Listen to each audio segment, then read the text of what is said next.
여보, 나 지금 비행기 타왔어. 나 없는 동안 밥 잘 챙겨 먹고 내가 보고 싶어도 참아. 잘 다녀올게, 사랑해. 남편의 다정한 문자가 도착한 바로 그 순간 현관 초인종이 날카롭게 울렸습니다. 문을 열자 한 번도 본 적 없는 중년의 귀부인이 서늘한 표정으로 서 있었습니다. 그녀는 내 남편 내연녀의 시어머니였습니다. 탁! 거실 테이블 위로 올려놓은 사진 뭉치들. 공항에서 서로의 허리를 감싸 안고 세상 행복하게 웃고 있는 남편과 낯선 여자의 사진이 보였습니다. 손이 떨려 아무 말도 못하는 제게 앞에 앉은 그 부인은 차갑게 말했습니다. 울 시간 없어요.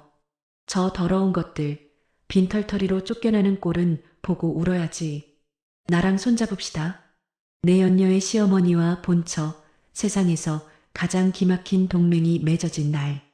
가장 우아하고 처절한 핏빛 복수가 시작됩니다. 사연 시작 전 구독과 좋아요를 눌러주시고 어느 지역에서 듣고 계신지 댓글 남겨주시면 그곳으로 행복과 행운이 넘치실 거예요. 오늘의 사연 시작합니다. 현관문이 닫히는 둔탁한 소리가 텅 빈 집안을 울렸습니다. 도어록의 전자음이 띠리릭거리며 남편의 부재를 확정지었습니다. 복도 저편으로 멀어지는 캐리어 바퀴 소리가 제 심장을 긁고 지나가는 것만 같았습니다. 저는 현관 중문에 이마를 기댄 채 참고 있던 숨을 길게 토해냈습니다. 일주일간의 유럽 출장. 남편은 회사 창립 이래 가장 중요한 프로젝트라며 몇 번이나 강조했었습니다. 하지만 제 여자의 직감은 논리적인 설명보다 훨씬 더 예리하게 불길함을 감지하고 있었습니다. 현관을 나서기 직전 거울 속 자신을 점검하던 남편의 눈빛은 비즈니스맨의 그것이 아니었습니다. 그건 마치 첫 데이트를 앞둔 소년처럼 설렘과 흥분으로 번들거리고 있었습니다. 평소에는 거들떠보지도 않던 쿠로터 향수를 셔츠 깃에 뿌리던 낯선 모습. 저는 고개를 세차게 흔들며 머릿속에 피어오르는 의심의 독버섯을 짓밟으려 애썼습니다. 부부라는 이름의 신뢰가 고작 향수 냄새 하나로 무너져서는 안 된다고 스스로를 다독였습니다. 하지만 텅 빈 거실에 혼자 남겨진 공허함은 쉬이 사라지지 않았습니다. 벽에 걸린 시계 초침 소리만이 째깍째깍 제 불안한 신경줄을 팽팽하게 당기고 있었습니다. 남편이 떠난 지 불과 1시간도 채 지나지 않았을 때였습니다. 정막을 깨고 차분하지만 분명한 초인종 소리가 울려 퍼졌습니다. 저는 의아한 마음으로 인터폰 화면을 들여다보았습니다. 화면 속에는 생전 처음 보는 중년 여성이 서 있었습니다. 그녀는 흐트러짐 없이 꼿꼿한 자세로 카메라를 정면으로 응시하고 있었습니다. 고급스러운 소재의 코트를 걸치고 잘 손질된 머리를 한 그녀에게서는 묘한 위압감과 세련미가 동시에 느껴졌습니다. 저는 수화기를 들고 경계심 어린 목소리로 물었습니다. 누구세요? 댁을 잘못 찾아오신 것 같은데요. 화면 속의 여자는 당황하거나 비굴한 기색 없이 아주 차분하고 또렷한 발음으로 대답했습니다. 이른 시간에 실례합니다. 강서연 씨 댁이 맞습니까? 저는 박명자라고 합니다. 처음 듣는 이름이었지만 그녀의 태도는 마치 오래전부터 알고 지낸 사람처럼 자연스러웠습니다. 그녀가 잠시 숨을 고르더니 담백하게 용건을 말했습니다. 잠시 들어갈 수 있을까요? 당신의 남편 그리고 제 며느리에 대해 확인해 드릴 게 있어서 왔습니다. 며느리, 그리고 내 남편. 단 두 마디 단어의 조합이 제 심장을 철렁 내려앉게 만들었습니다. 거절할 수 없는 강한 힘이 그녀의 목소리에 실려 있었습니다. 저는 떨리는 손으로 문을 열어주었습니다. 현관문이 열리고 그녀가 집 안으로 들어섰습니다. 그녀는 함부로 들어오지 않고 현관 매트 앞에서 잠시 멈춰 섰습니다. 신고 있던 구두를 벗어 가지런히 돌려놓는 동작에는 군더더기 없는 절도가 배어 있었습니다. 그녀는 고개를 가볍게 끄덕여 목례를 건넨 뒤 제가 안내하는 거실 소파로 향했습니다. 자리에 앉은 그녀는 집안을 훑어보는 무례함 따위는 범하지 않았습니다. 그저 고든 자세로 앉아 저를 똑바로 바라보며 감정을 배제한 건조한 말투로 입을 열었습니다. 놀라게 해서 미안합니다. 하지만 전화로 전할 가벼운 사안이 아니라 직접 왔습니다. 그녀의 눈빛은 차가울 정도로 이성적이었습니다. 동정을 구하거나 사과를 하러 온 사람의 눈빛이 아니었습니다. 오히려 비즈니스 미팅에 나온 협상가처럼 냉철해 보였습니다. 박 여사는 들고 온 가죽 가방에서 서류 봉투 하나를 꺼내 테이블 위에 올려두었습니다. 탁 하는 둔탁한 소리가 거실의 정적을 갈랐습니다. 그녀가 턱짓으로 봉투를 가리키며 말했습니다. 확인해 보시죠. 제가 설명하는 것보다 직접 보는 게 빠를 겁니다. 저는 자석에 이끌리듯 봉투를 집어들었습니다. 손끝이 파르르 떨려 봉투 입구를 여는 것조차 힘들었습니다. 겨우 꺼낸 사진 속 풍경은 공항 출국장이었습니다. 그리고 그 안에는 너무나 익숙한 남자의 뒷모습이 찍혀 있었습니다. 제 남편 민석이었습니다. 그는 제게 보여준 적 없는 환한 표정으로 한 여자의 허리를 감싸 안고 있었습니다. 여자는 남편의 어깨에 머리를 기댄 채 사랑스러운 눈빛으로 그를 올려다보고 있었습니다. 김혜진, 남편의 회사 후배. 단순한 직장 동료 사이에서는 절대 나올 수 없는 끈적하고 은밀한 스킨십이었습니다. 사진을 넘기는 제 손이 걷잡을 수 없이 떨렸습니다. 티켓팅을 기다리며 서로의 귓가에 속삭이는 모습, 면세점에서 서로 선글라스를 씌워주는 모습, 그것은 출장을 떠나는 동료가 아니라 신혼여행을 떠나는 연인의 모습 그 자체였습니다. 속에서 뜨거운 무언가가 울컥 치솟았습니다. 위산이 역류하듯 속이 쓰리고 눈앞이 하얗게 전멸했습니다. 믿고 싶지 않았던 현실이 가장 잔인한 증거로 눈앞에 들이밀어졌습니다. 제가 입을 틀어막고 신음을 흘리자 박 여사는 혀를 차거나 달래는 대신 차가운 물 한 잔을 제 앞으로 밀어주었습니다. 그녀가 감정이 섞이지 않은 담담한 목소리로 말했습니다. 물 한 잔 마시고 진정하세요. 울고불고 하기엔 우리가 당한 기만이 너무 큽니다.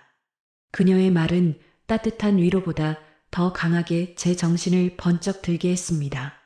저는 떨리는 손으로 물잔을 쥐고 단숨에 들이켰습니다.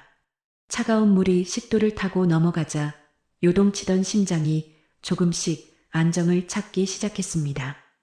박 여사는 그제야 깍지 낀 손을 테이블 위에 올리며 본론을 꺼냈습니다. 제 며느리가 원인을 제공했고 당신 남편이 동조했습니다.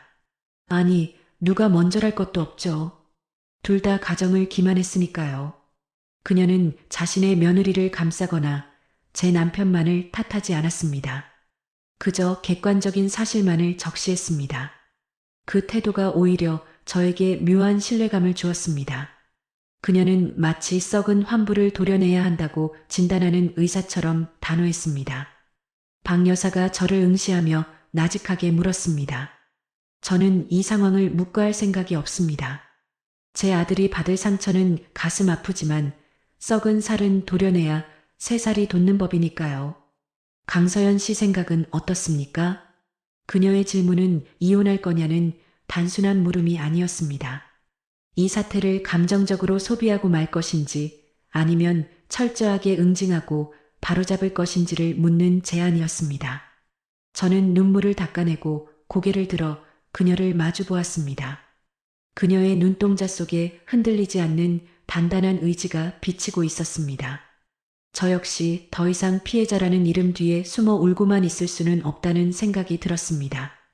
남편과 그 여자가 저를 기만하고 웃고 있을 지금 저만 여기서 무너질 수는 없었습니다. 제가 입술을 깨물며 대답했습니다. 저도 용서할 생각 없습니다. 그들이 치러야 할 때가 반드시 받게 하고 싶습니다. 제 대답을 들은 박 여사의 입가에 아주 옅은 그러나 만족스러운 미소가 스쳐 지나갔습니다. 그녀가 자리에서 일어나며 정중하게 손을 내밀었습니다. 현명한 판단입니다. 그럼 감정적인 소모는 이쯤에서 끝내고 이제부터는 실질적인 대책을 논의하죠.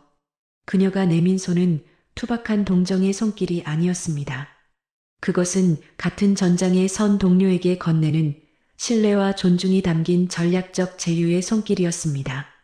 저는 자리에서 일어나 그녀의 손을 맞잡았습니다. 맞잡은 두 손에서 서늘한 복수의 온도가 느껴졌습니다. 맞잡은 두 손의 온기가 서늘한 공기 속에서 유일한 열기처럼 느껴졌습니다. 박 여사는 제 손을 잠시 꽉 쥐었다가 아주 천천히 놓아주었습니다. 그녀의 손바닥에는 세월의 흔적과 함께 평생을 치열하게 살아온 사람 특유의 단단한 굳은 살이 배어 있었습니다. 그녀는 다시 소파에 깊숙이 몸을 기대며 흐트러짐 없는 자세로 찻잔을 들었습니다. 방금 전까지 복수를 논하던 사람이라고는 믿기지 않을 만큼 평온한 얼굴이었습니다. 하지만 그 평온함 뒤에는 시퍼렇게 날이 선 칼날이 숨겨져 있다는 것을 저는 본능적으로 느꼈습니다. 저는 떨리는 손으로 마른 세수를 하며 물었습니다. 도대체 언제부터였는지 두 사람이 어떻게 눈이 맞았는지 묻고 싶은 게 산더미 같았습니다. 박 여사가 제 마음을 읽은 듯 낮은 목소리로 선수를 쳤습니다. 궁금한 게 많겠지만 지금 중요한 건 과거가 아닙니다. 놈들이 돌아올 일주일 뒤 우리가 어떤 패를 쥐고 있느냐죠.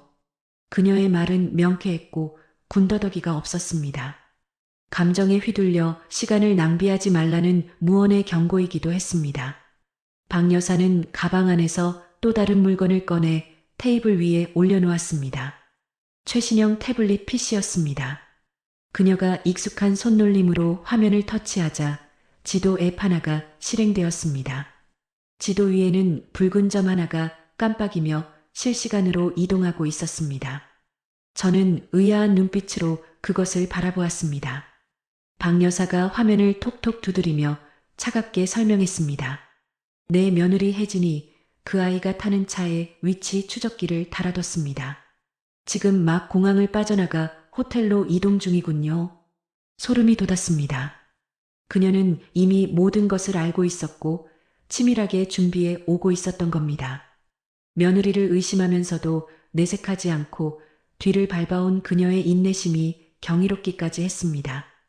붉은 점은 멈출 줄 모르고 지도 위를 미끄러져 나갔습니다.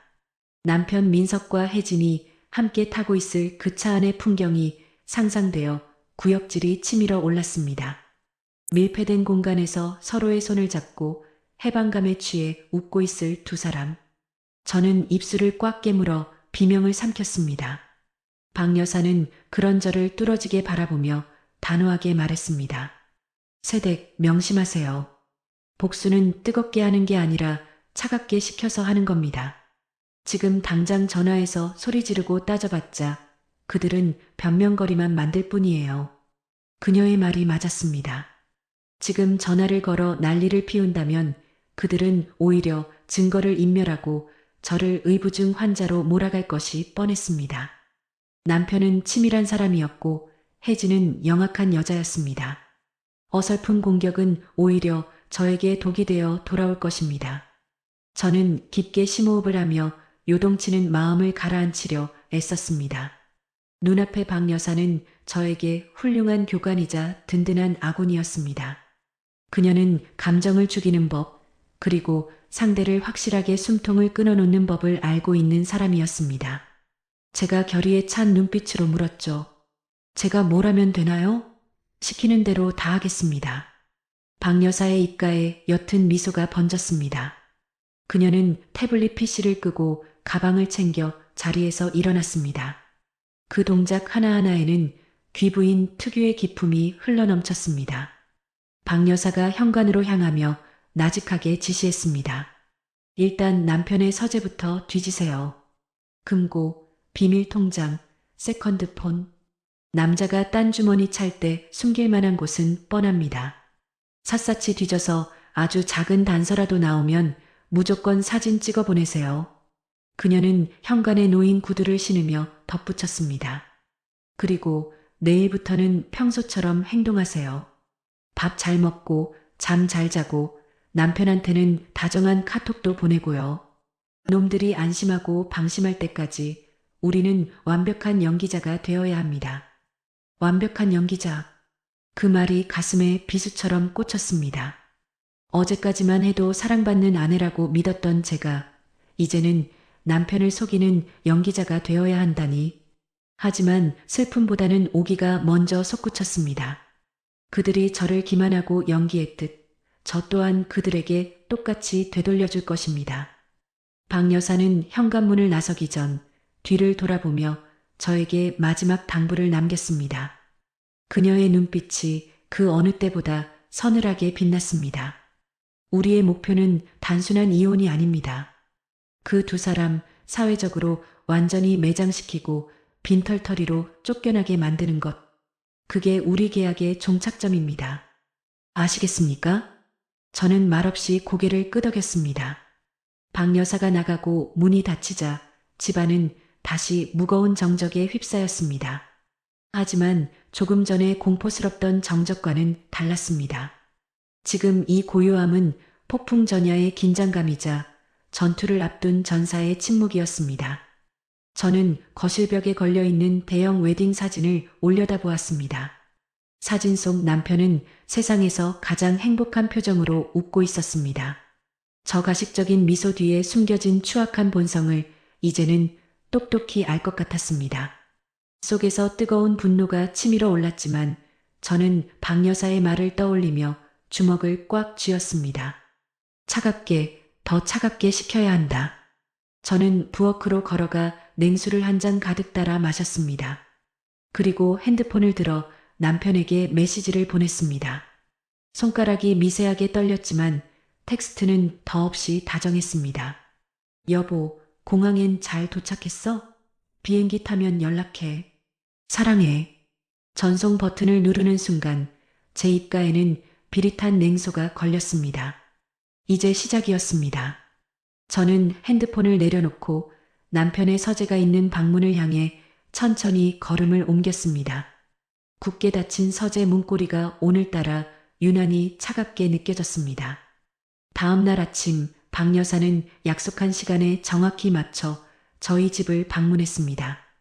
그녀의 곁에는 서류 가방을 든 묵묵한 인상의 남성 2명이 동행하고 있었습니다. 박 여사는 저에게 정중하게 양해를 구했습니다. 불편하시겠지만 집안 점검부터 해야 합니다. 혹시라도 제 아들놈이나 며느리가 심어뒀을 눈과 귀를 제거해야 하니까요. 전문가들은 능숙한 손놀림으로 집안 곳곳을 훑으며 도청 장치나 몰래 카메라를 탐색했습니다. 다행히 발견된 것은 없었지만 그 철두철미한 과정 자체가 저에게는 신선한 충격이었습니다. 박 여사는 거실 테이블을 상황실의 작전 테이블처럼 사용하기 시작했습니다. 그녀가 가져온 노트북이 켜지자 벽걸이 TV 화면에 이국적인 풍경이 펼쳐졌습니다. 남편이 출장 갔다는 유럽의 한 휴양지, 그 중에서도 최고급 리조트의 수영장이었습니다. 화질은 놀라울 정도로 선명했습니다. 마치 생방송 뉴스 화면을 보는 듯한 깨끗한 영상 속에 두 남녀가 등장했습니다. 선글라스를 낀 남편 민석과 비키니 차림의 혜진이었습니다. 두 사람은 선베드에 나란히 누워 칵테일을 마시며 시시덕거리고 있었습니다. 남편이 혜진의 어깨에 오일을 발라주는 장면이 클로즈업 되자 저도 모르게 주먹을 불끈 쥐었습니다. 화면 속 남편의 손길은 제가 아플 때 죽을 떠먹여주던 그 다정한 손길과 똑같았습니다. 그 익숙한 다정함이 다른 여자의 몸을 탐하는 데 쓰이고 있다는 사실이 역겨워 견딜 수가 없었습니다. 제가 떨리는 목소리로 물었습니다. 이게 어떻게 가능한 거죠? CCTV를 해킹이라도 하신 건가요? 박 여사는 우아하게 찻잔을 들며 담담하게 대답했습니다. 돈으로 안 되는 건 별로 없더군요. 현지 심부름센터에 의뢰해서 저 두 사람의 동선을 24시간 밀착 감시 중입니다. 그녀의 재력과 정보력이 새삼 무섭게 느껴졌습니다. 하지만 지금 이 순간만큼은 그 무서운 힘이 제 유일한 동아줄이었습니다. 박 여사는 화면을 가리키며 냉철하게 분석을 시작했습니다. 보세요. 며느리 손목에 걸린 저 시계, 그리고 민석 씨가 들고 있는 저 가방. 출국할 땐 없던 물건들입니다. 그녀의 지적에 자세히 화면을 들여다보니 과연 두 사람의 몸에는 휘황찬란한 명품들이 휘감겨 있었습니다. 단순히 바람을 피우는 것을 넘어 사치와 향락에 돈을 물쓰듯 하고 있는 것이 분명했습니다. 남편의 월급으로는 감당하기 힘든 씀씀이었습니다. 그때 제 머릿속을 스치는 것이 있었습니다. 어제 남편의 서재를 뒤지다 발견한 법인카드 영수증 뭉치들이 떠올랐습니다. 단순한 접대비라고 생각했던 그 영수증들이 저 화면 속 명품들과 퍼즐처럼 맞춰지고 있었습니다. 제가 입술을 깨물며 말했습니다. 회사 공금, 횡령하고 있는 것 같아요. 저 시계랑 가방, 법인카드로 긁은 게 확실해요. 제 말에 박 여사의 눈이 반짝 빛났습니다.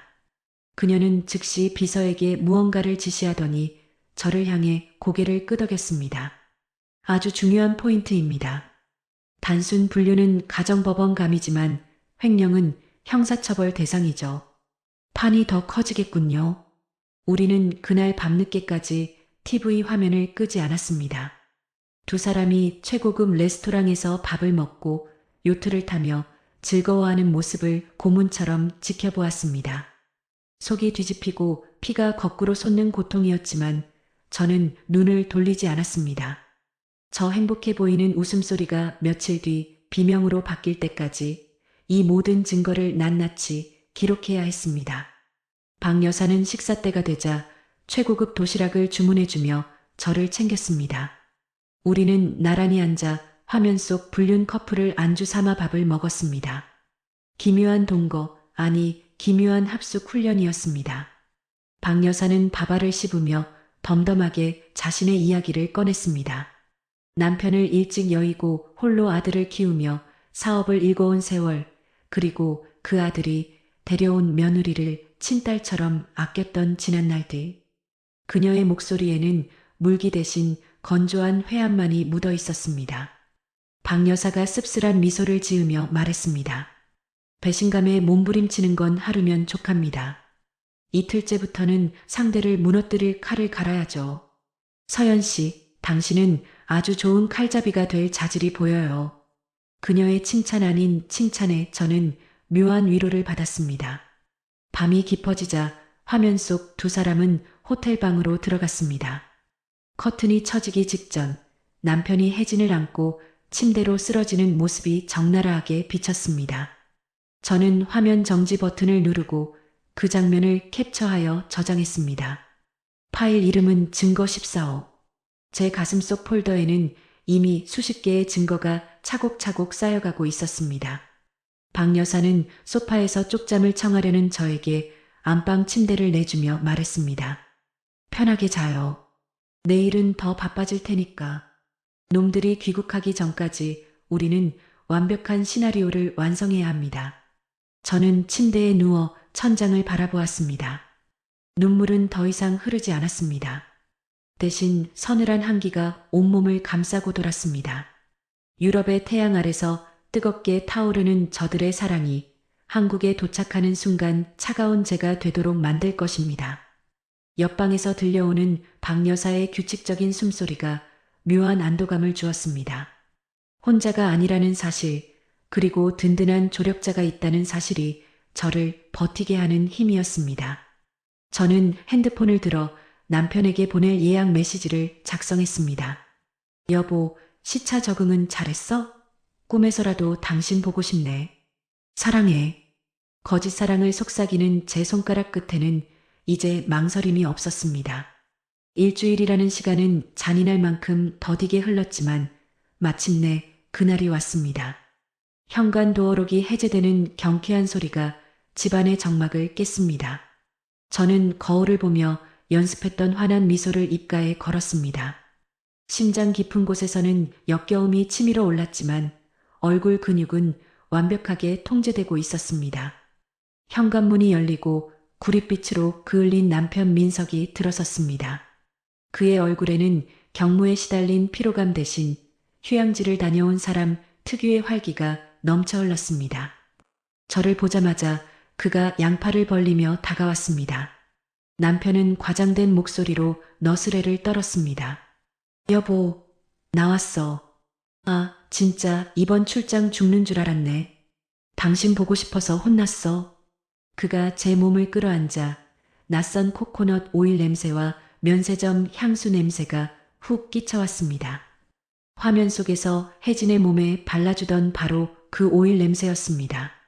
저는 숨을 참으며 그의 등에 손을 얹고 토닥였습니다. 등 뒤로 맞잡은 제 두 주먹에는 손톱 자국이 날 만큼 힘이 들어가 있었습니다. 제가 톤을 높여 연기했습니다. 고생 많았어. 살이 왜 이렇게 탔어? 일하러 가서 고생만 하다 온 거 아니야? 남편은 뜨끔했는지 시선을 살짝 피하며 헛기침을 했습니다. 그러더니 캐리어에서 포장된 쇼핑백 하나를 꺼내 내밀었습니다. 유명 브랜드 로고가 박힌 스카프였습니다. 하지만 저는 이미 알고 있었습니다. 그가 귀국 직전 공항 면세점에서 혜진에게는 한정판 명품백을, 저에게는 세일 코너에 있던 이 스카프를 샀다는 것을요. 카드 결제 내역 알림이 제 핸드폰으로 실시간 전송되었으니까요. 저는 감동한 척 스카프를 목에 대보며 말했습니다. 어머, 예쁘다. 바빴을 텐데 언제 이런 걸 다 샀어? 고마워, 여보. 제 가식적인 반응에 남편은 그제야 안도한 듯 소파에 털썩 주저앉았습니다. 그는 자신이 완벽한 남편이자 능력 있는 직장인이라고 믿어 의심치 않는 눈치였습니다. 같은 시각 서울의 또 다른 곳에서도 완벽한 연기가 펼쳐지고 있었습니다. 박 여사는 며느리 혜진을 본가로 호출했습니다. 평소 같으면 며느리를 잡느라 서리빨 같았을 집안 분위기가 오늘은 훈훈하기 그지없었습니다. 식탁 위에는 최고급 한우와 제철 해산물로 차려진 진수성찬이 올라와 있었습니다. 여행, 아니 출장에서 돌아온 며느리를 위한 박 여사의 특급 대우였습니다. 박 여사가 혜진의 밥 위에 생선살을 발라 올려주며 온화하게 말했습니다. 많이 먹거라. 회사 일하랴, 출장 다니랴 얼마나 고생이 많니. 내 덕분에 우리 아들도 마음 놓고 사업하는 거야. 혜진은 시어머니의 이런 태도가 낯설면서도 내심 쾌재를 부르고 있었습니다. 그녀는 시어머니가 자신의 외도는 꿈에도 모른 채 그저 능력 있는 며느리로만 보고 있다고 착각했습니다. 박 여사의 눈웃음 뒤에 숨겨진 서늘한 살기를 전혀 눈치채지 못한 채 말입니다. 혜진이 교태 섞인 목소리로 대답했습니다. 아유, 어머님도 참. 당연히 제가 해야 할 일인걸요. 이번 프로젝트 성공하면 저 승진도 할 것 같아요. 박 여사는 혜진의 뻔뻔한 거짓말에 고개를 끄덕이며 맞장구 쳐 주었습니다. 그리고 식사가 끝날 무렵 박 여사는 미리 준비한 봉투 하나를 건넸습니다. 두툼한 현금 봉투였습니다. 박 여사가 혜진의 손을 꼭 잡으며 말했습니다. 이거 보너스다. 백화점 가서 내 사고 싶은 옷이라도 한 벌 사 입어. 우리 집안 기둥은 너니까. 혜진의 얼굴이 꽃처럼 활짝 피어났습니다. 그녀는 남편 민석에게 받은 명품백에 이어 시어머니에게 받은 두둑한 용돈까지 챙기자 세상이 다 자기 것인 양 들떴습니다. 그날 밤 남편 민석이 샤워를 하러 들어간 사이 그의 핸드폰이 진동했습니다. 저는 식탁 위에 엎어둔 그의 폰을 익숙하게 집어들었습니다. 비밀번호는 이미 풀어둔 상태였습니다. 화면에는 김대리라는 이름으로 저장된 혜진의 메시지가 와 있었습니다. 자기야, 오늘 진짜 대박.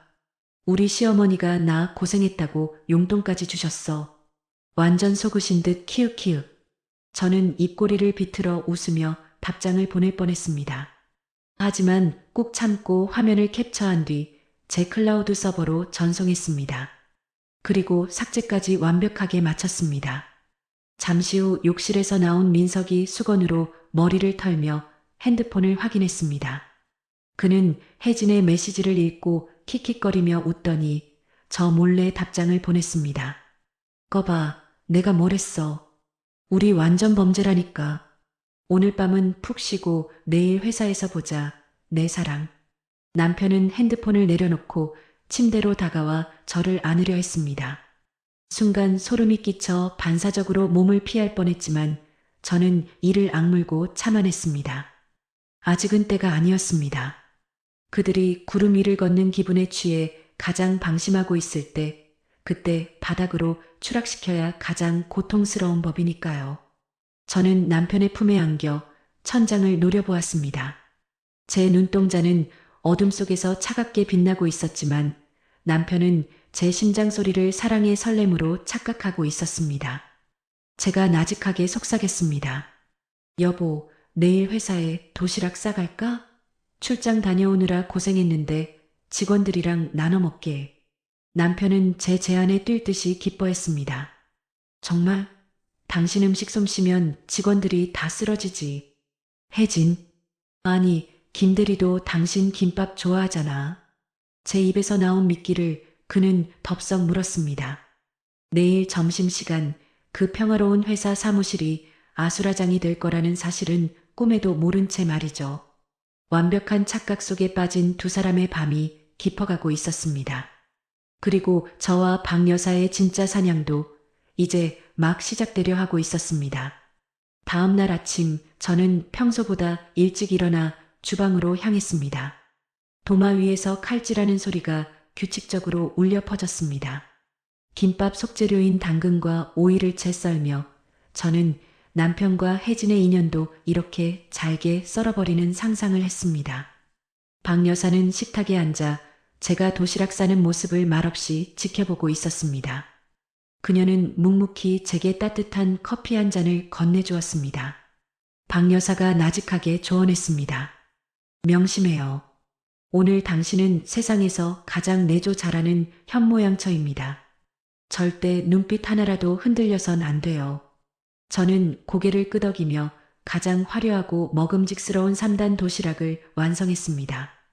남편이 가장 좋아하는 불고기 김밥과 유부초밥, 그리고 과일 디저트까지 완벽했습니다. 남편은 아침 일찍 출근했고 저는 점심시간에 맞춰 회사 로비에 도착했습니다. 안내 데스크 직원이 저를 알아보고 반갑게 인사했습니다. 저는 우아한 미소를 지으며 엘리베이터에 올랐습니다. 남편의 부서가 있는 15층 버튼을 누르자 손끝에서부터 차가운 전율이 흘렀습니다. 엘리베이터 문이 열리고 분주한 사무실 풍경이 눈에 들어왔습니다. 점심시간 직전이라 직원들이 삼삼오오 모여 메뉴를 고민하고 있었습니다.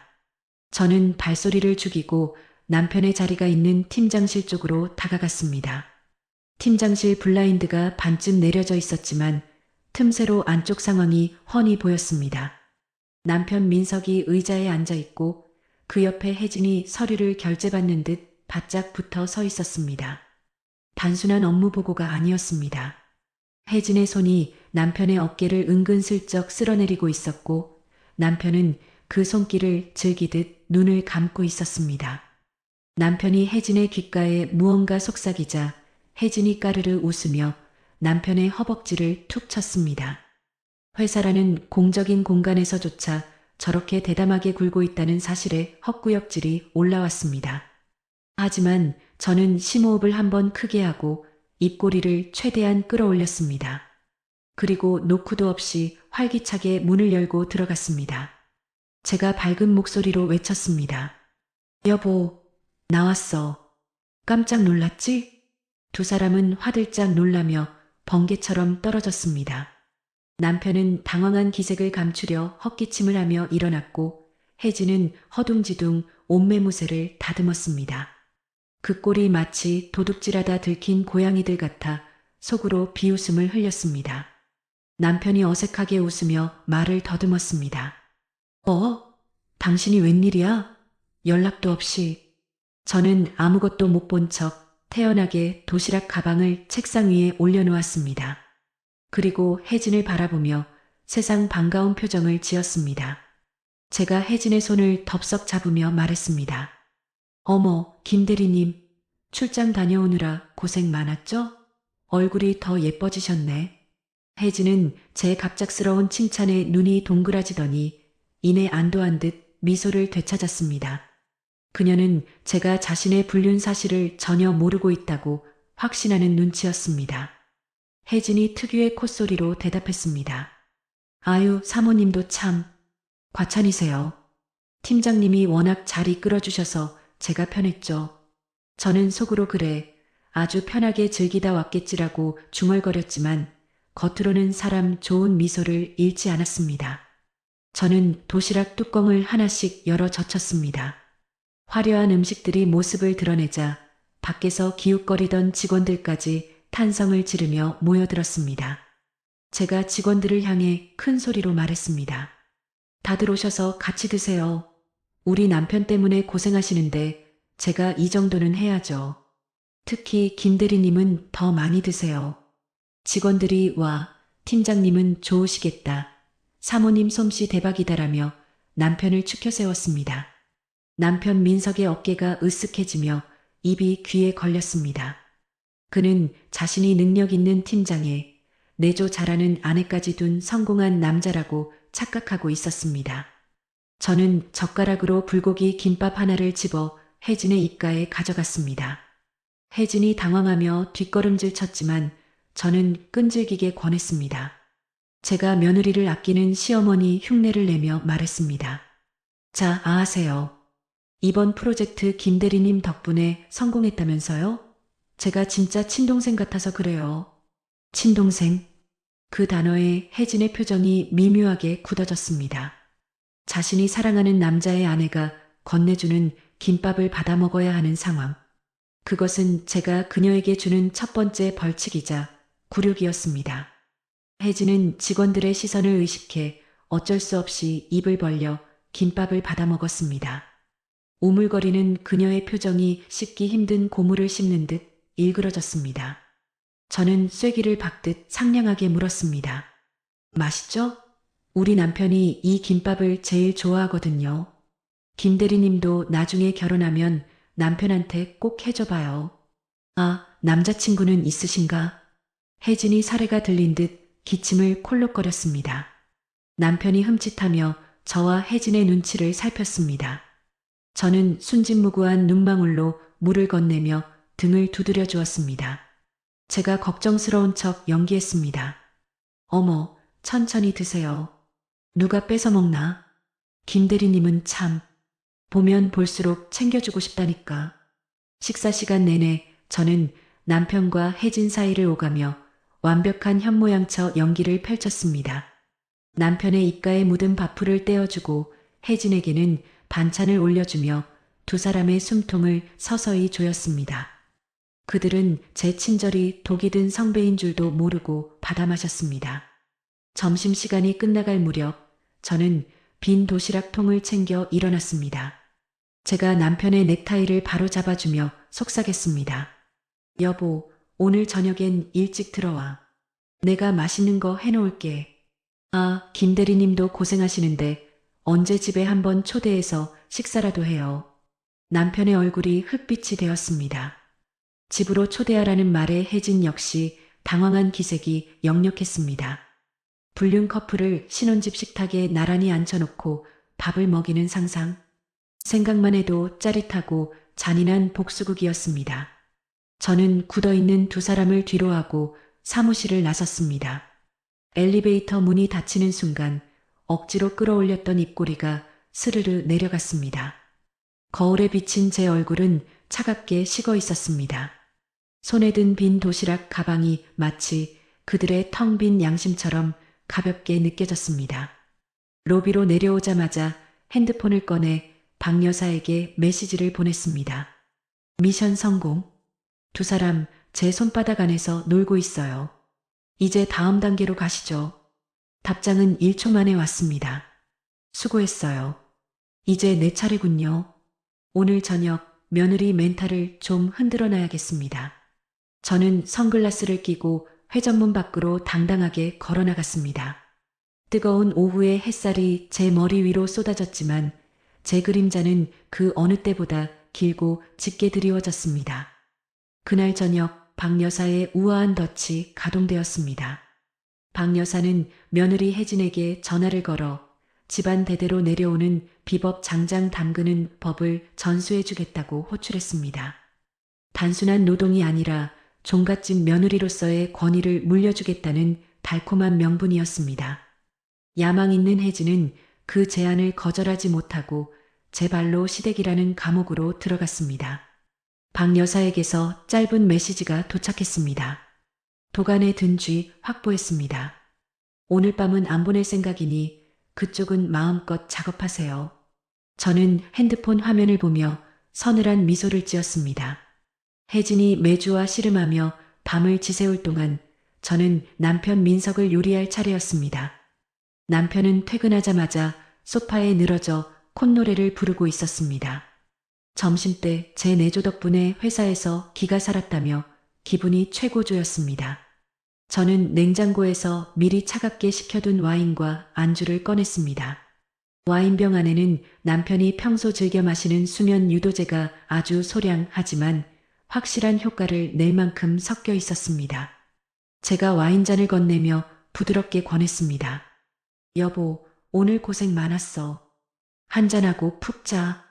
내일 주말이잖아. 남편은 의심 없이 와인을 받아 단숨에 들이켰습니다. 알코올 기운과 약 기운이 돌자 그의 눈꺼풀이 서서히 무거워지기 시작했습니다. 그는 혀 꼬인 소리로 저에게 사랑한다느니 당신밖에 없다느니 헛소리를 늘어놓다 이내 코를 골아 떨어졌습니다. 저는 그가 깊은 잠에 빠진 것을 확인하고 거실불을 껐습니다. 어둠 속에서 오직 노트북 화면의 푸른 빛만이 제 얼굴을 비추고 있었습니다. 남편의 지문으로 잠금을 해제하는 제 손길에는 망설임이 없었습니다. 박 여사가 소개해준 전문가에게 배운 대로 숨겨진 폴더와 클라우드를 추적해 들어갔습니다. 단순한 불륜 사진 따위는 이제 관심사가 아니었습니다. 그보다 더 치명적인 그를 사회적으로 매장시킬 돈줄의 흔적을 찾아야 했습니다. 폴더 깊숙한 곳, 프로젝트 H라는 이름의 암호화된 파일이 눈에 들어왔습니다. 혜진의 이니셜을 딴 것이 분명했습니다. 비밀번호는 혜진의 생일이거나 두 사람이 처음 만난 날짜일 터였습니다. 몇 번의 시도 끝에 두 사람이 출국했던 날짜를 입력하자 파일이 스르르 열렸습니다. 그 안에는 상상을 초월하는 내용들이 담겨 있었습니다. 단순히 법인 카드를 유용한 수준이 아니었습니다. 유령 회사를 세워 하청업체로부터 뒷돈을 받고 회사의 기밀 도면을 빼돌려 경쟁사에 넘기려 한 정황까지 고스란히 기록되어 있었습니다. 이건 가정 파괴범을 넘어 산업 스파이이자 경제사범이라는 명백한 증거였습니다. 저는 입을 틀어막고 모니터를 노려보았습니다. 이 미친 인간들, 겁도 없이 회사를 상대로 사기를 쳐? 가슴이 두근거렸습니다. 두려움 때문이 아니었습니다. 이 증거들이야말로 남편과 혜진을 다시는 재기 불가능한 나락으로 떨어뜨릴 핵폭탄이라는 확신 때문이었습니다. 저는 떨리는 손으로 모든 파일을 외장하드에 복사했습니다. 복사 진행률 바가 100%를 채우는 순간 제 안의 마지막 미련조차 깨끗하게 포맷되는 기분이었습니다. 그 시각 박 여사의 집에서는 또 다른 풍경이 펼쳐지고 있었습니다. 혜진은 최고급 한복을 입은 채 넓은 부엌 바닥에 쭈그리고 앉아 콩을 고르고 있었습니다. 허리가 끊어질 듯 아팠지만 감시하듯 지켜보는 박 여사 앞에서 내색조차 할 수 없었습니다. 박 여사가 우아하게 차를 마시며 나직하게 말했습니다. 우리 집안 며느리가 되려면 인내심이 제일 중요하다. 이깟 콩 하나 못 골라서야 나중에 이 집안 살림을 어떻게 맡겠니? 혜진은 억지 미소를 지으며 대답했습니다. 네, 어머님. 명심하겠습니다. 그녀는 꿈에도 몰랐을 겁니다. 자신이 콩을 고르는 동안 사랑하는 남자는 골아떨어져 있고 자신의 범죄 행각은 만천하에 드러날 준비를 마쳤다는 사실을요. 새벽 3시 모든 작업이 끝났습니다. 저는 남편의 노트북을 원래대로 돌려놓고 외장하드를 제 비밀 금고 깊숙한 곳에 숨겼습니다. 소파에 잠든 남편의 얼굴을 내려다보았습니다. 세상 모르고 입을 벌린 채 자고 있는 그 얼굴이 그렇게 추악해 보일 수가 없었습니다. 저는 남편의 귓가에 대고 들리지 않을 만큼 작은 목소리로 속삭였습니다. 잘 자, 여보. 오늘이 당신이 발 뻗고 자는 마지막 밤이 될 거야. 창밖으로 푸스름한 새벽빛이 밝아오고 있었습니다. 이제 우리 손에는 불륜의 증거와 횡령의 증거 2개의 칼자루가 모두 쥐어졌습니다. 사냥 준비는 완벽하게 끝났습니다. 이제 남은 것은 가장 화려하고 잔인한 쇼를 위한 무대를 세팅하는 일뿐이었습니다. 다음 날 점심 저는 혜진을 회사 근처 카페로 불러냈습니다. 그녀는 반나절 만에 사람이 반쪽이 되어 있었습니다. 어젯밤 박 여사의 집에서 매주를 띄우느라 밤을 꼬박 새운 탓에 화장은 들뜨고 눈 밑에는 퀭한 다크서클이 내려앉아 있었습니다. 무엇보다 가관인 것은 그녀의 손이었습니다. 늘 화려한 네일 아트로 치장되어 있던 손톱은 다 부러지고 손가락 마디마디에는 콩물이 들어 누렇게 변해 있었습니다. 명품 가방을 쥐고 있는 그 투박한 손이 어찌나 이질적인지 웃음이 터지려는 것을 간신히 참았습니다. 제가 미리 주문해둔 달콤한 라떼를 밀어주며 걱정스럽게 물었습니다. 김 대리님, 얼굴이 왜 그래요? 어제 시댁에서 무슨 일 있었어요? 혜진은 제 위로에 울컥했는지 억울한 표정으로 하소연을 쏟아내기 시작했습니다. 사모님 말도 마세요. 어머님이 갑자기 종갓집 비법을 전수하신다면서 저 어제 한숨도 못 잤어요. 그녀는 커피를 벌컥벌컥 들이키며 분통을 터뜨렸습니다. 단순히 몸이 힘든 것보다 시어머니의 태도가 평소와 달랐다는 것이 그녀를 불안하게 만드는 듯 했습니다. 혜진이 주위를 살피더니 목소리를 낮춰 속삭였습니다. 그런데 좀 이상해요. 어머님이 일 시키면서 자꾸 묘한 말씀을 하시는 거예요. 사람이 분수를 알아야 한다. 남의 눈에 눈물 내면 제 눈엔 피눈물 난다. 꼭 저 들으라고 하는 소리 같아서요. 혜진의 촉은 생각보다 예리했습니다. 박 여사가 은연중에 흘린 살기를 감지한 것입니다. 이대로 두면 그녀가 박 여사를 의심하고 경계태세를 갖출 수도 있었습니다. 그러면 우리의 계획에 차질이 생깁니다. 저는 이 의심의 화살을 다른 곳으로, 즉, 제 남편 민석에게로 돌려야겠다고 판단했습니다. 제가 눈을 동그랗게 뜨며 놀란 척 연기했습니다. 어머, 정말요? 김 대리님, 어머님이 그럴 분이 아닌데. 혹시? 저는 말을 잇지 않고 뜸을 들였습니다. 혜진의 눈동자가 불안하게 흔들리며 제 입술을 주시했습니다. 혹시 우리 남편이 실수한 건 아닐까요? 네, 팀장님이요? 그게 무슨... 저는 곤란하다는 듯 한숨을 내쉬며 테이블 위로 몸을 숙였습니다. 마치 아주 은밀한 비밀을 공유하듯 목소리를 깔았습니다. 사실 민석 씨가 술만 마시면 입이 좀 가벼워지거든요. 얼마 전에도 술에 취해서 들어와서는 자기가 회사에서 엄청 인기 있는 여직원이랑 썸을 탄다나 뭐라나 횡설수설하더라고요. 혜진의 얼굴이 순식간에 사색이 되었습니다. 그녀가 쥐고 있던 커피잔이 달달 떨리기 시작했습니다. 제가 쐐기를 박듯 덧붙였습니다. 저는 그냥 취해서 하는 헛소리인 줄 알았는데 혹시 그 얘길 김 대리님 시어머니나 남편분한테도 흘린 건 아닐까요? 남자들끼리 술 마시다 보면 영웅심리에 막 떠벌리고 그러잖아요. 이 말은 혜진에게 핵폭탄급 공포를 심어주었습니다. 완벽하다고 믿었던 비밀 연애가 믿었던 남자의 가벼운 입방정 때문에 새어나갔을지도 모른다는 의심. 그것은 사랑이라는 감정을 순식간에 불신과 원망으로 바꾸어 놓았습니다. 혜진이 입술을 잘근잘근 씹으며 중얼거렸습니다. 설마 오빠가... 아니, 팀장님이 그랬을 리가. 하지만 그녀의 눈빛은 이미 확신으로 굳어가고 있었습니다. 어젯밤 시어머니의 뼈있는 말들과 남편 민석의 허세 가득한 성격이 퍼즐처럼 맞춰지고 있었으니까요. 저는 그녀의 손을 덥석 잡으며 위로하는 척했습니다. 에이, 아닐 거예요. 우리 남편이 아무리 주책이라도 설마 불륜 사실을 동네방네 떠들었겠어요? 너무 걱정하지 마세요. 불륜이라는 단어를 제 입으로 직접 내뱉자 혜진이 감전된 사람처럼 몸을 떨었습니다.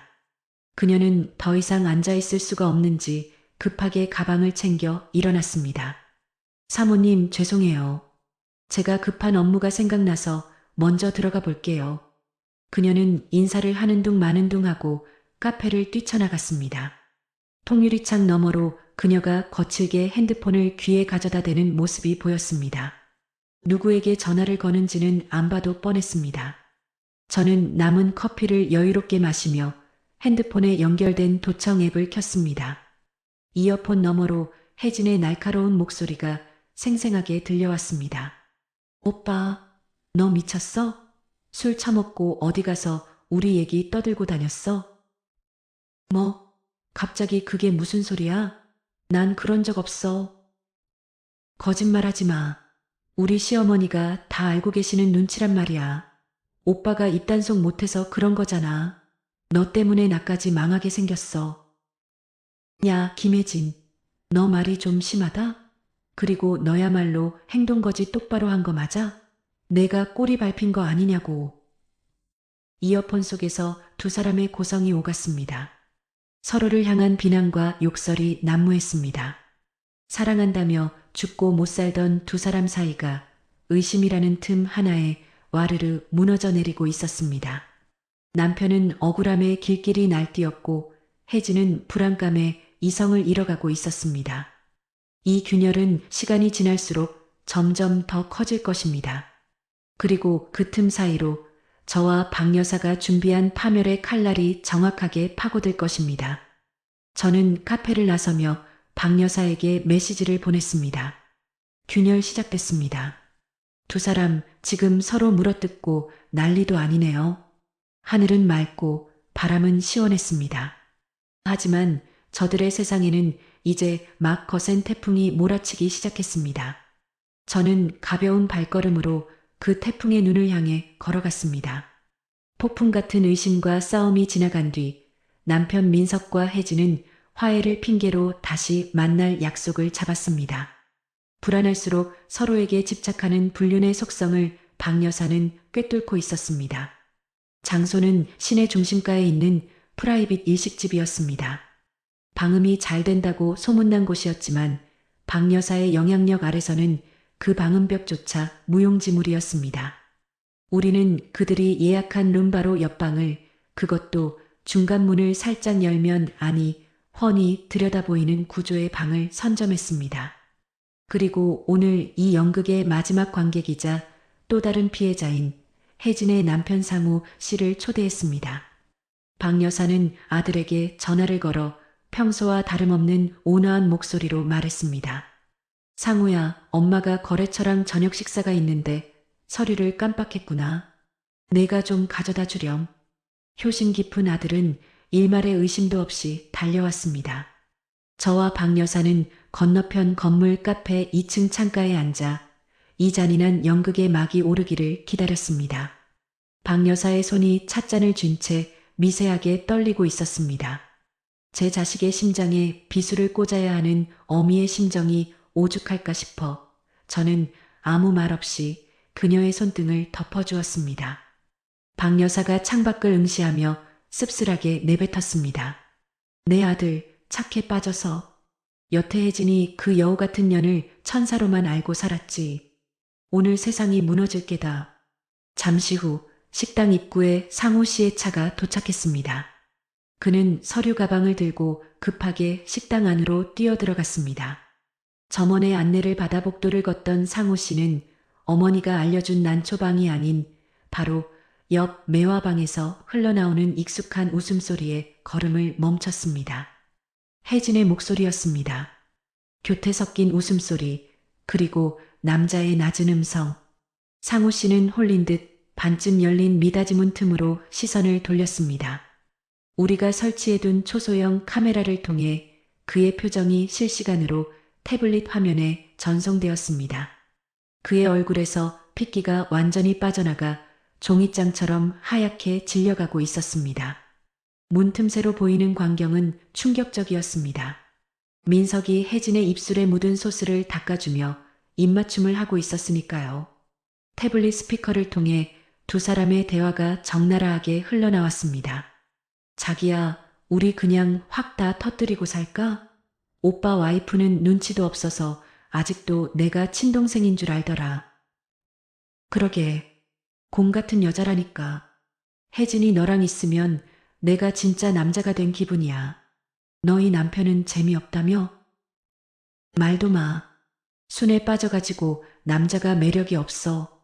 시어머니 돈만 아니었으면 진작 끝냈지. 상우 씨의 손에서 서류 가방이 툭 하고 바닥으로 떨어졌습니다. 둔탁한 소리에 방 안에 두 사람이 흠칫 놀라 문 쪽을 돌아보았습니다. 상우 씨는 도망치지 않았습니다.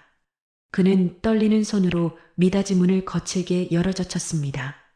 드르륵 문 열리는 소리가 천둥 소리처럼 식당 복도를 울렸습니다.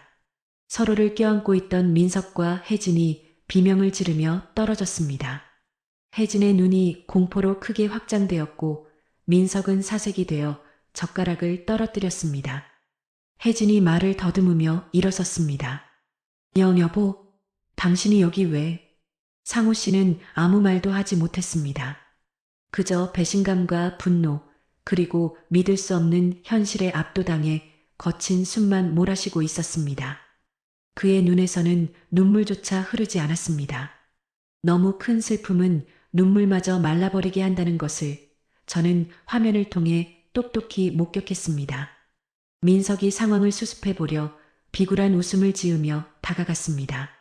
아, 그게 아니라 오해십니다. 저희는 그냥 업무상. 그 순간 짝 하는 파열음이 울려 퍼졌습니다. 상우 씨의 주먹이 민석의 얼굴을 강타했습니다. 민석이 바닥으로 나뒹굴고 식탁 위의 그릇들이 와장창 깨지며 아수라장이 되었습니다. 혜진이 비명을 지르며 남편의 팔을 붙잡았지만 상우 씨는 그녀를 벌레 보듯 뿌리쳤습니다. 상우 씨가 끓어오르는 목소리로 으르렁거렸습니다. 더러운 손 대지 마. 내 입에서 나오는 내 이름도 역겨우니까. 그는 바닥에 쓰러진 민석과 공포에 질린 혜진을 번갈아 노려보다가 뒤도 돌아보지 않고 식당을 뛰쳐나갔습니다. 화면 속 상황은 종료되었습니다. 민석과 혜진은 망연자실한 표정으로 엉망이 된 방 안에 남겨졌습니다. 카페에 앉아있던 박 여사가 천천히 자리에서 일어났습니다. 그녀의 눈가에 고였던 눈물이 기어이 뺨을 타고 흘러내렸습니다. 박 여사가 낮게 잠긴 목소리로 말했습니다. 가져. 이제 내 아들놈 위로해줄 사람은 나밖에 없으니까. 우리는 식당 근처 공원 벤치에 고개를 숙이고 앉아있는 상우 씨를 발견했습니다. 그는 어린아이처럼 어깨를 들썩이며 오열하고 있었습니다. 박 여사가 다가가 말없이 아들의 등을 안아주었습니다. 상우 씨는 어머니의 품에 얼굴을 묻고 짐승 같은 울음을 토해냈습니다. 세상의 전부라고 믿었던 아내의 배신, 그리고 그 추악한 민낯을 확인한 남자의 절규였습니다. 저는 멀찍이 떨어져 그 모자를 지켜보았습니다. 가슴 한구석이 욱신거렸지만 동시에 차가운 확신이 들었습니다. 이제 우리에게는 또 한 명의 강력한 아군이 생겼다는 것을요. 한참을 운 상우 씨가 충혈된 눈으로 고개를 들었습니다. 그는 곁에 서 있는 저를 발견하고 의아한 표정을 지었습니다. 박 여사가 저를 가리키며 나직하게 설명했습니다. 이분은 강서연 씨다. 내가 방금 때려눕힌 그놈의 아내고 엄마랑 뜻을 같이 하기로 한 분이다. 상우 씨의 눈동자가 잠시 흔들리더니 이내 차갑게 가라앉았습니다. 그는 저에게 다가와 고개 숙여 사과했습니다. 제 남편 때문에 겪었을 고통에 대한 같은 피해자로서의 사과였습니다. 상우 씨가 주먹을 꽉 쥐며 물었습니다. 어머니, 그리고 서연 씨, 제가 뭘 하면 됩니까? 이대로는 절대 못 끝냅니다. 그의 눈빛은 방금 전 식당에서 봤던 순한 양의 눈빛이 아니었습니다. 그것은 상처 입은 맹수의 복수심으로 불타오르는 눈빛이었습니다. 박 여사가 아들의 옷매무새를 다듬어주며 단호하게 말했습니다. 내일이다. 민석놈 승진 축하 파티. 거기서 끝장을 낼 거다. 너는 그저 증인이 되어다오. 상우 씨는 무겁게 고개를 끄덕였습니다. 이로써 모든 퍼즐이 맞춰졌습니다. 배신당한 아내, 분노한 시어머니, 그리고 각성한 남편. 세 사람이 한 배에 탔습니다. 내일 열릴 파티는 민석과 혜진에게는 지옥행 열차의 출발점이 될 것입니다. 저는 하늘을 올려다보았습니다. 검푸른 밤하늘에 별 하나 보이지 않는 복수하기 딱 좋은 밤이었습니다. 이튿날 저녁 S호텔 그랜드 볼룸은 화려한 조명으로 불야성을 이루고 있었습니다. 남편 민석의 초고속 승진을 축하하는 파티장이었습니다. 입구에는 제가 밤새 골라 주문한 수백 송이의 백합과 장미가 아치형으로 장식되어 있었습니다. 사람들은 아름답다고 감탄했지만 제 눈에는 그 꽃들이 마치 장례식장의 조화처럼 보였습니다. 오늘 밤 이곳은 남편의 사회적 생명이 끝나는 무덤이 될 테니까요. 주인공인 민석은 이태리제 맞춤 슈트를 입고 샴페인 잔을 든 채 하객들 사이를 누비고 있었습니다. 그의 얼굴에는 세상을 다 가진 듯한 오만함과 희열이 넘쳐 흘렀습니다. 회사 임원들이 그의 어깨를 두드리며 차기 임원감이라 축혀 세우자 민석은 겸손한 척 고개를 숙이면서도 입가에 번지는 미소를 감추지 못했습니다. 그 곁에는 혜진이 서 있었습니다. 그녀는 직장 동료라는 명분으로 참석했지만 누가 봐도 과할 정도로 화려한 드레스를 입고 있었습니다. 마치 자신이 이 파티의 안주인이라도 되는 양 남편의 곁을 맴돌며 은근한 시선을 주고받았습니다. 저는 단상 아래쪽 어둠 속에 서서 그 역겨운 연극을 지켜보고 있었습니다. 그때 민석이 저를 발견하고는 손짓하며 불렀습니다. 여보, 이리 와봐. 부사장님이 당신 보고 싶어 하셔. 저는 우아한 미소를 지으며 그들에게 다가갔습니다. 제 손에는 오늘을 위해 준비한 특별한 큐시트가 들려 있었습니다. 부사장이 저를 보며 인자하게 웃었습니다.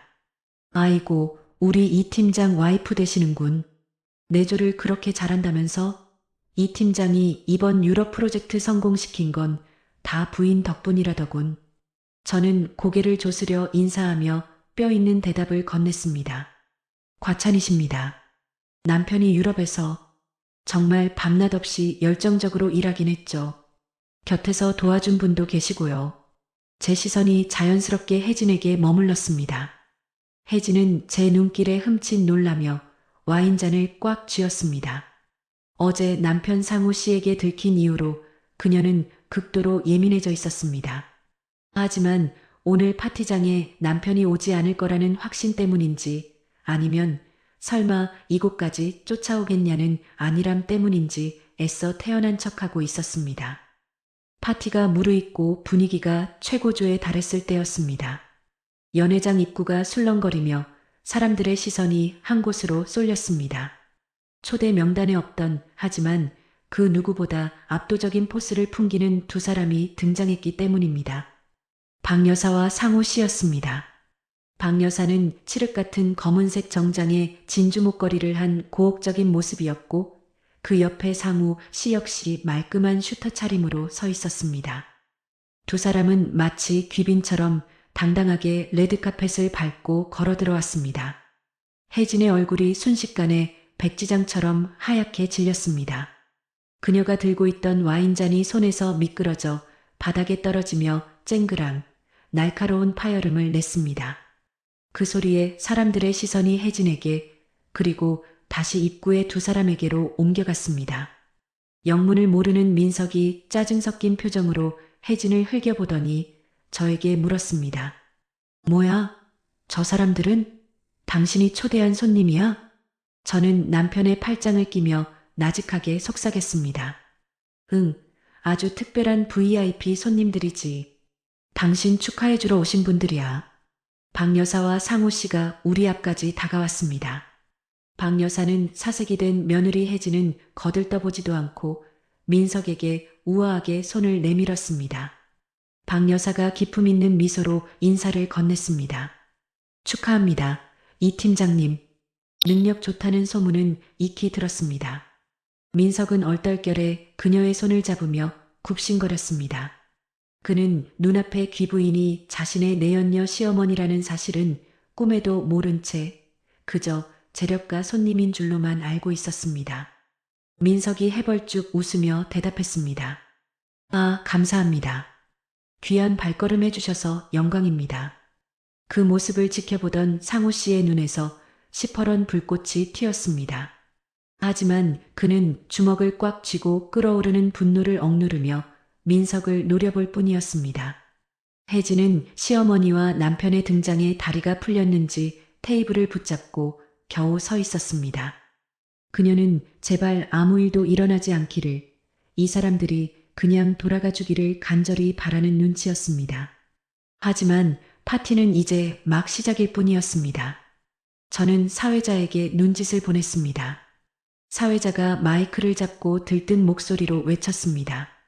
자, 오늘의 하이라이트 순서입니다. 이민석 팀장의 성공적인 유럽 프로젝트, 그 비하인드 영상을 사모님께서 직접 준비하셨다고 합니다. 다들 박수 부탁드립니다. 우레와 같은 박수 소리가 터져나왔습니다. 민석은 감동한 표정으로 저를 바라보며 입모양으로 고마워라고 말했습니다. 저는 그에게 세상 가장 아름다운 하지만 가장 잔인한 미소를 지어 보였습니다. 제가 마이크를 잡고 하객들을 향해 말했습니다. 제 남편이 지난 일주일 동안 유럽에서 얼마나 치열하게 그리고 뜨겁게 일했는지 여기 계신 모든 분께 보여드리고 싶었습니다. 그 진실의 기록을 지금 공개합니다. 제 신호와 함께 연회장의 조명이 일제히 꺼졌습니다. 어둠이 내려앉은 공간, 정면의 대형 스크린에 빔 프로젝터 불빛이 쏘아졌습니다. 스크린이 하얗게 빛나기 시작했습니다. 어둠 속에서 혜진의 거친 숨소리가 제 귓가에 들려왔습니다. 박 여사는 팔짱을 낀 채 스크린을 응시하고 있었고 상우 씨는 고개를 돌리지 않고 무대를 노려보고 있었습니다. 그리고 아무것도 모르는 민석만이 기대에 찬 눈으로 화면을 바라보고 있었습니다. 카운트다운이 시작되었습니다.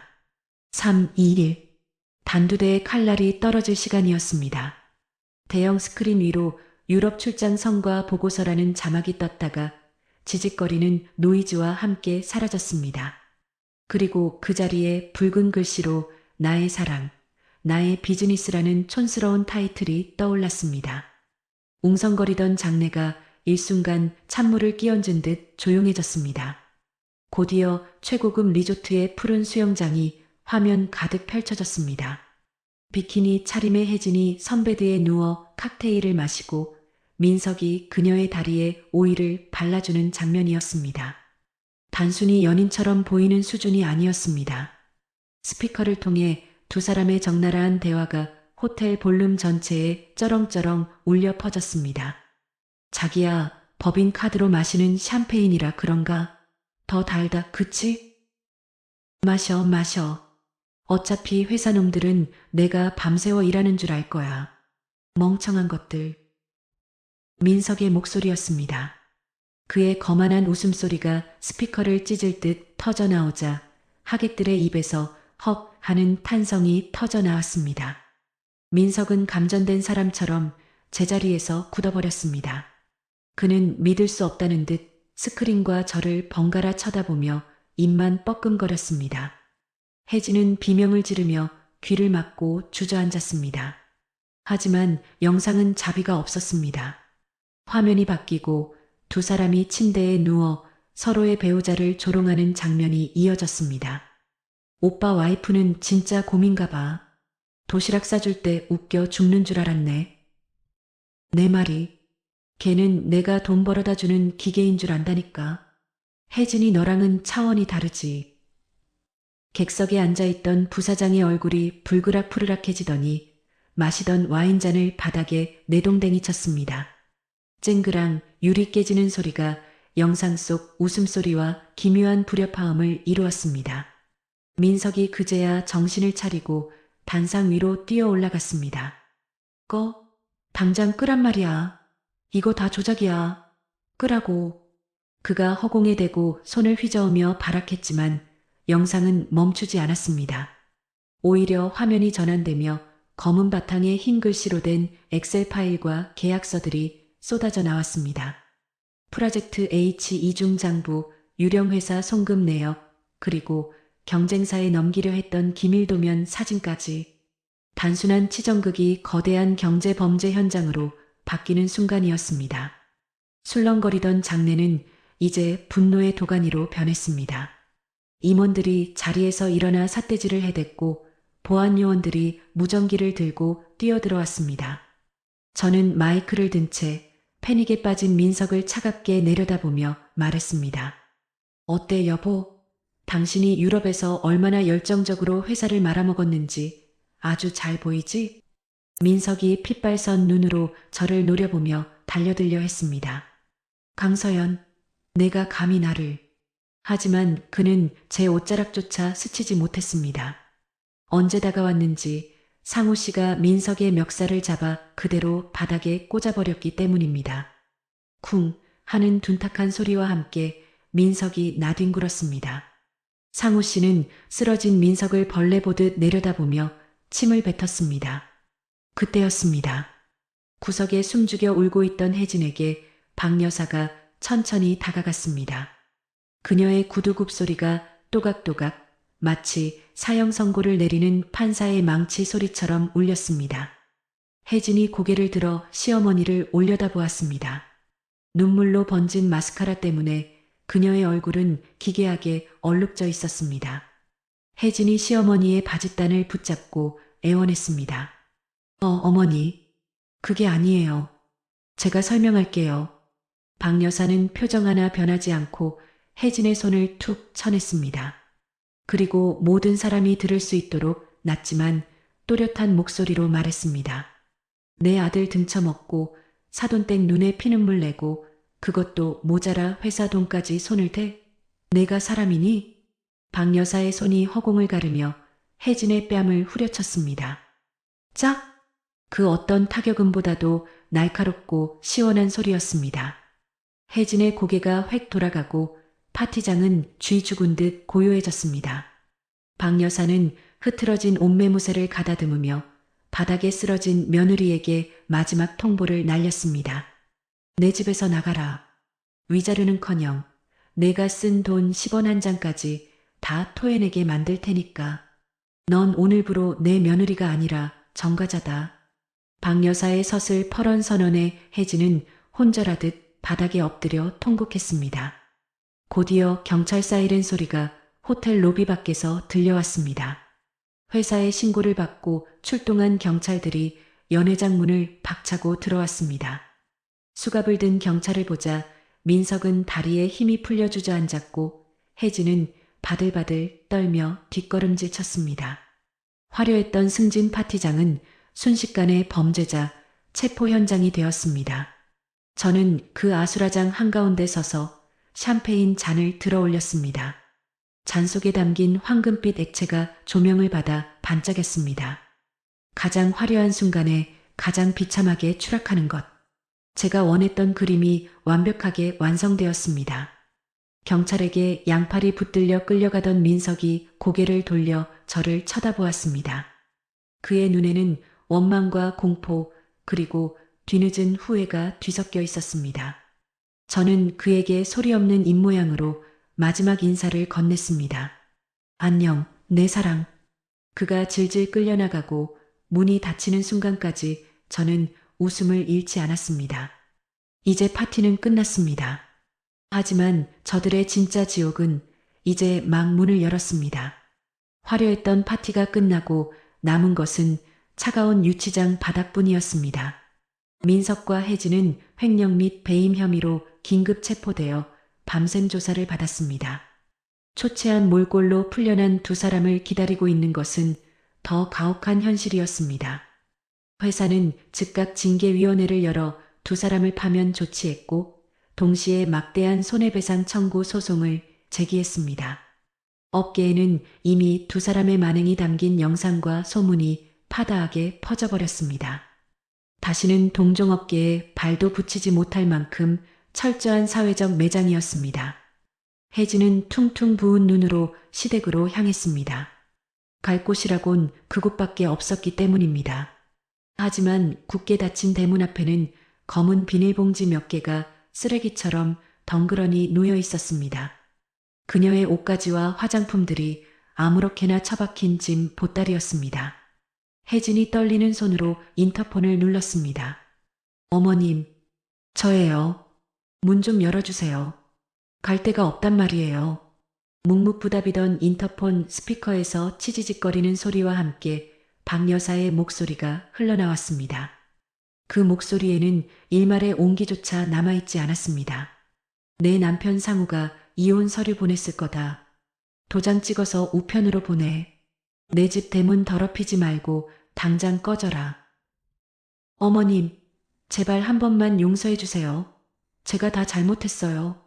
혜진이 대문을 두드리며 울부짖었지만 돌아오는 것은 싸늘한 침묵뿐이었습니다. 지나가던 동네 사람들이 미친 여자 보듯 혀를 차며 지나갔습니다. 혜진은 바닥에 주저앉아 짐 보따리를 끌어안고 짐승처럼 울부짖었습니다. 자신이 그토록 무시했던 남편 상우에게 전화를 걸어보았지만 수신 거부 메시지만이 야속하게 흘러나올 뿐이었습니다. 그녀가 누렸던 부와 명예, 그리고 가정이라는 울타리가 하룻밤 사이에 신기루처럼 사라졌습니다. 한편 민석의 상황은 더 처참했습니다. 그는 빈털터리가 된 채 제가 살고 있는 신혼집으로 찾아왔습니다. 도어록 비밀번호는 이미 바뀌어 있었고 그는 문을 발로 차며 고래고래 소리를 질렀습니다. 강서연, 문 열어. 내가 내 남편이야. 문 안 열어? 저는 인터폰으로 그 추태를 지켜보다가 현관문을 열고 나갔습니다. 제 손에는 두툼한 서류 봉투가 들려 있었습니다. 민석은 저를 보자마자 달려들 기세였지만 제 뒤에 서 있는 사설 경호원들을 보고 멈칫했습니다. 박 여사가 저를 위해 배치해준 사람들이었습니다. 제가 서류 봉투를 그의 가슴팍에 던지며 차갑게 말했습니다. 가져가. 이혼 소장, 위자료 청구 소송, 그리고 내가 횡령한 돈에 대한 가압류 통지서야. 민석이 봉투를 뜯어 내용을 확인하더니 손을 부들부들 떨었습니다. 전세 보증금은 물론이고 그의 명의로 된 낡은 중고차 한 대까지 모조리 가압류가 걸려 있었습니다. 민석이 핏대 선 목소리로 악을 썼습니다. 아, 너 진짜 이렇게까지 해야겠어? 우리가 산 세월이 얼만데 나를 알거지로 만들어? 저는 헛웃음을 터뜨리며 그를 싸늘하게 내려다보았습니다. 산 세월? 내가 그 여자랑 뒹굴면서 잊어버린 그 세월 말하는 거니? 착각하지 마. 넌 알거지가 아니라 빚쟁이가 된 거야. 평생 갚아도 못 갚을 빚더미에 앉은 기분이 어때? 민석은 바닥에 털썩 주저앉았습니다. 그의 눈동자가 초점을 잃고 흔들렸습니다. 자신을 헌신적으로 내조하던 아내는 사라지고 냉혹한 심판관만이 그 앞에 서 있었습니다. 저는 뒤도 돌아보지 않고 집 안으로 들어가 문을 닫았습니다. 철컥 잠기는 소리가 그와의 인연이 영원히 끊어졌음을 알리는 종소리 같았습니다. 갈 곳 잃은 두 죄인은 결국 거리에서 마주쳤습니다. 민석과 혜진은 허름한 모텔촌 골목 어귀에서 서로를 발견했습니다. 불과 며칠 전까지만 해도 사랑한다며 죽고 못 살던 연인이었지만 지금 두 사람의 눈에는 살기 어린 증오만이 이글거리고 있었습니다. 서로가 서로의 인생을 망친 원흉이라 믿고 있었기 때문입니다. 민석이 혜진을 보자마자 달려가 어깨를 밀쳤습니다. 아, 너 때문에 내 인생 다 망했어. 내가 꼬리치지만 않았어도 나 이렇게 안 됐어. 내 직장, 내 돈 다 물어내. 혜진도 지지 않고 민석의 멱살을 잡고 흔들었습니다. 도끼 서린 눈빛이 마녀처럼 번들거렸습니다. 웃기지 마.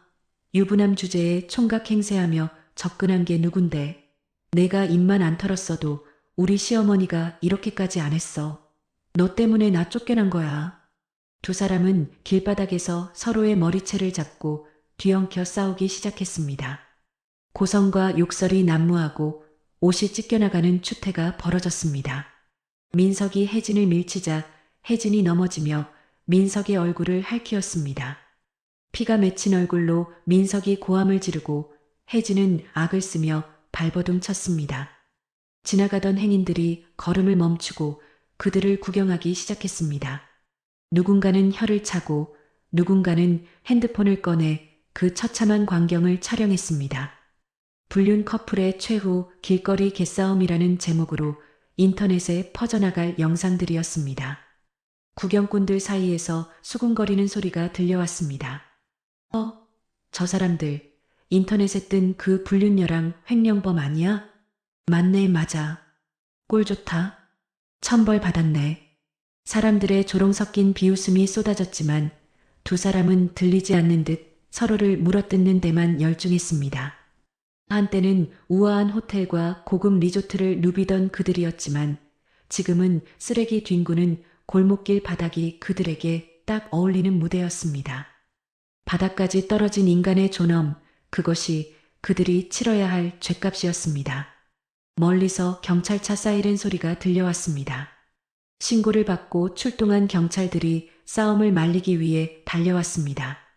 경찰에게 양팔을 붙들린 채로도 민석과 혜진은 서로를 향해 저주의 말을 퍼부었습니다. 죽여버릴 거야. 너만 아니었으면. 내 인생 돌려내. 이 쓰레기 같은 자식아. 그들의 비명은 공허한 메아리가 되어 흩어졌습니다.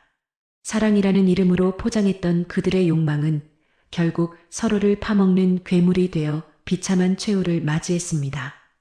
이제 그들에게 남은 것은 차가운 감옥과 빚더미, 그리고 평생 지워지지 않을 주홍 글씨뿐이었습니다.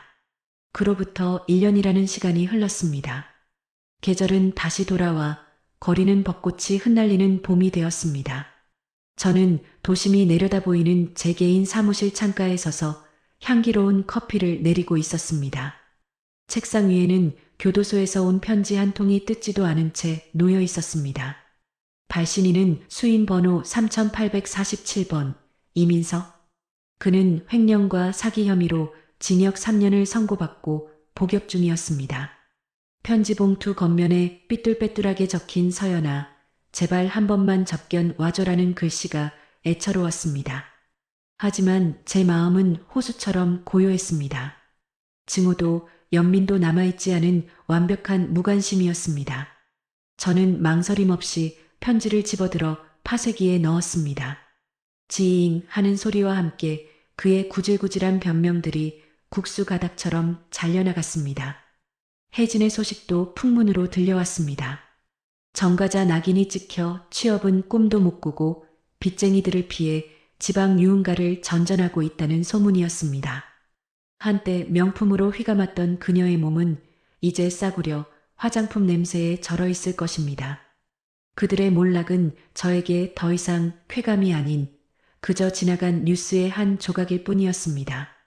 오후 2시 약속 장소인 청담동의 프라이빗 와인바에 도착했습니다. 입구에 들어서자 창가석에 우아하게 앉아있는 박 여사가 손을 흔들었습니다. 그녀는 1년 전보다 훨씬 더 편안하고 온화해 보였습니다. 아들 상우 씨가 좋은 배필을 만나 재혼을 준비 중이라는 소식을 들었는데 그 덕분인 듯 했습니다. 박 여사가 환하게 웃으며 저를 맞이했습니다. 어서 와요, 서연 씨.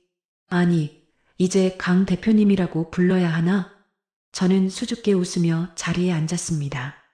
남편에게 받은 위자료와 박 여사의 투자 조언 덕분에 저는 평소 꿈꾸던 인테리어 디자인 회사를 차릴 수 있었습니다. 제가 고개를 저으며 대답했습니다. 별 말씀을요. 다 여사님 덕분인걸요. 그때 여사님이 저 안 잡아주셨으면 전 아직도 울고만 있었을 거예요. 박 여사는 짐짓 엄한 표정을 짓다가 이내 부드러운 미소를 지었습니다. 그녀가 미리 주문해둔 샴페인을 제 잔에 따라주었습니다. 황금빛 기포가 끊임없이 차오르는 모습이 꼭 제 인생 같았습니다. 박 여사가 잔을 들어올리며 말했습니다. 우린 참 기구한 인연으로 만났지만 나는 서연 씨를 만난 게 내 인생 최고의 행운 같아요. 며느리 잘못 들인 벌로 잃은 것도 많지만 이렇게 든든한 딸 같은 친구를 얻었으니까. 그녀의 진심 어린 고백에 코끝이 찡해졌습니다. 남편의 외도라는 지옥불 속에서 만난 우리 두 사람. 서로의 상처를 보듬고 함께 칼을 갈며 싸웠던 전후에는 핏줄보다 더 진한 연대가 되어 있었습니다. 제가 눈시울을 붉히며 잔을 부딪혔습니다. 저도요, 여사님. 지난 1년은 제 인생에서 가장 치열했지만 가장 통쾌하고 행복한 시간이었습니다. 쨍그랑 맑고 청아한 유리잔 소리가 봄날의 햇살처럼 퍼져나갔습니다. 우리는 샴페인을 한 모금 마시고 서로를 바라보며 소리내어 웃었습니다. 그 웃음 속에는 그 어떤 그늘도 미련도 없었습니다. 오직 스스로의 힘으로 되찾은 존엄과 자유만이 가득했습니다. 박 여사가 창밖의 벚꽃을 바라보며 나직하게 말했습니다. 꽃이 참 예쁘죠? 지고 나면 끝인 줄 알았는데 겨울 지나니까 저렇게 다시 피네요. 우리네 인생처럼. 저는 고개를 끄덕이며 그녀의 시선을 따라갔습니다.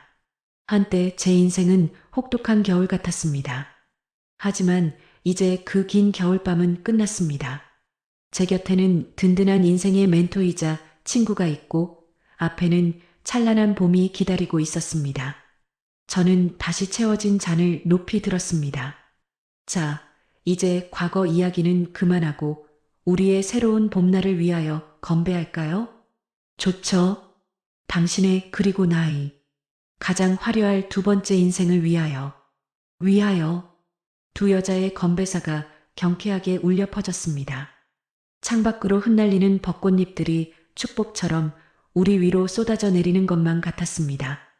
바람난 남편, 배신한 후배, 그리고 잃어버린 줄 알았던 내 자신. 모든 것을 정리하고 난 빈자리에 진짜 행복이 차오르고 있었습니다.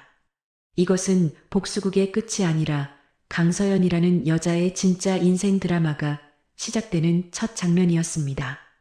가장 차가운 배신으로 시작된 겨울이 지나고 서연 씨의 인생에도 마침내 따뜻한 봄이 찾아왔습니다. 비극적인 인연으로 만났지만 서로의 상처를 보듬으며 복수라는 칼날을 희망이라는 꽃으로 바꿔낸 두 사람의 우정이 참으로 긴 여운을 남깁니다. 진정한 복수는 상대를 무너뜨리는 것에서 끝나는 것이 아니라 나 자신이 보란 듯이 더 행복해지는 것임을 서연 씨가 멋지게 증명해 보였네요. 혹시 지금 인생의 시린 겨울을 지나고 계신 분이 있다면 부디 잊지 마세요. 매서운 바람 끝에는 반드시 눈부신 벚꽃이 기다리고 있다는 사실을요. 오늘 들려드린 통쾌한 한방이 여러분의 답답한 속을 시원하게 뚫어드렸기를 바라며 여러분의 앞날에도 늘 향기로운 꽃길만 펼쳐지기를 진심으로 응원하겠습니다. 이야기를 끝까지 들어주신 분이 계시다면 잘 들었다고 댓글 하나만 남겨주세요. 감사합니다.